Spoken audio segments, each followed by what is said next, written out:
Hi అండి, I'm doctor Sudheer Reddy from anemic hospital.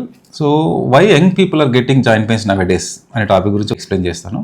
ఈ మధ్యలో అంటే young generation basically even around 30-40s ఉన్న వాళ్ళకు కూడా ఎక్కువ జాయింట్ పెయిన్స్తో వాటితో వస్తూ ఉన్నారు. కొంతమంది ఈవెన్ 25 to 30s కూడా జాయింట్ పెయిన్స్ అని చెప్పేసి రెగ్యులర్గా వస్తూ ఉన్నారు. అంటే జాయింట్ పెయిన్స్ అంటే నేను జనరలైజ్ టాపిక్ లాగా ఎక్స్ప్లెయిన్ చేస్తున్నాను, but there are so many factors ఉంటాయి. But probable reasons, common reasons ఏముంటాయి అనే టాపిక్ గురించి మీకు ఎక్స్ప్లెయిన్ చేస్తున్నాను. అంతేగాని ఇది ఉందని చెప్పేసి మీరు ఇదే ఉంటుంది నాకు అని చెప్పేసి అనుకోకండి. అంటే నేను ఈ వీడియో చేసే పర్పస్ ఏంటి అంటే to get the gross idea and so that మీరు ఏ డాక్టర్ని కలవాలి, దానికి ఏం ప్రాబ్లం ఉంటుంది ఏంటి అనేది వాళ్ళు ఒకసారి మీకు క్లినికల్గా ఎగ్జామిన్ చేసిన తర్వాత చెప్తారు.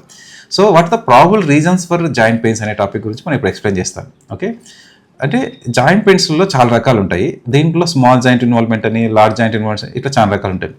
కొంతమందికి ఏంటంటే జాయింట్ పెయిన్స్ ఇప్పుడు మనకు చాలా కామన్గా నవేడేస్ ఏంటంటే main problem vitamin D3 deficiency basically. అంటే నవేడేస్ సాఫ్ట్వేర్లో కానీ దీంట్లో కానీ ఎక్కువసేపు మనము సన్లైట్కి ఎక్స్పోజ్ అనేది చాలా తగ్గిపోయింది బేసికలీ.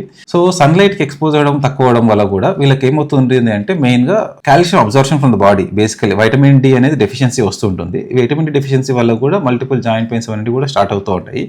ఇవన్నీ కూడా వైటమిన్ D జాయింట్ పెయిన్స్ ఎలా ఉంటుంది అనేది మనం లాస్ట్ టైం మన టాపిక్స్లో ఎక్స్ప్లెయిన్ చేశాను. అంటే ఎలా ఉంటుందంటే ఎప్పుడు చూడు ఒక లెథార్జిక్గా అంటే వీక్నెస్ లాగా, జస్ట్ ఎప్పుడు చూడు ఒక చేతగానితనం లాగా, ఒక ఈ వీక్నెస్ లాగా, అంటే మల్టిపుల్ జాయింట్ పెయిన్స్ లాంటివి వస్తూ ఉంటుంది. ఫైబ్రోమయాలజియా పెయిన్స్ లాంటివి అంటే లైక్ ఎప్పుడు చూడు ఒక పెయిన్స్ అనేటివి రెగ్యులర్గా వస్తూ ఉంటుంది బేసికలీ.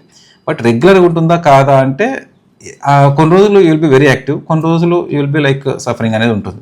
దాంతోపాటు ఇప్పుడున్న కండిషన్స్లో చాలా మందికి ఏంటంటే కీళ్ళవాతం సంబంధించిన ప్రాబ్లమ్స్ కూడా చాలా మందికి రెగ్యులర్గా వస్తూ ఉన్నాయి. అది one of the main reason.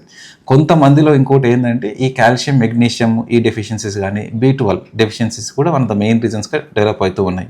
వీటితో పాటు కొంతమందిలో ఈ యూరిక్ యాసిడ్ ప్రాబ్లమ్స్ వల్ల కూడా ఈ ప్రాబ్లమ్స్ అనేది ఎక్కువ. అంటే నవేడేస్ ఏంటంటే main junk food basically. Regular protein diet తీసుకుంటే ఓకే, బట్ దాంతోపాటు ఆర్టిఫిషియల్ ప్రోటీన్స్ ఎక్కువ తీసుకుంటాం. అంటే లైక్ జిమ్లో చేసే వాళ్ళు కానీ వీళ్ళందరూ కూడా ఏమవుతుందంటే ప్రోటీన్ పౌడర్స్ ఇవన్నీ కూడా ఎక్కువ తీసుకుంటా ఉన్నారు. అవి దానివల్ల ఏమవుతుందంటే ఈ గౌటి కాంపోనెంట్ అంటే ఈ యూరిక్ యాసిడ్ అనేది పెరిగి మనకు కింద పాదంలో కానీ ఈ జాయింట్లో కూడా కొంతమందికి పెయిన్ అనేది ఎక్కువ వస్తూ ఉంటుంది బేసికల్లీ. వీటి వల్ల కొన్నిసార్లు జాయింట్ చుట్టూ వాపులు అనేది డెవలప్ అవుతూ ఉంటుంది. ఇవన్నీ మల్టిపుల్ కాజెస్, అంటే చాలా కాజెస్ ఉంటాయి, but these are the main causes for joint pains basically.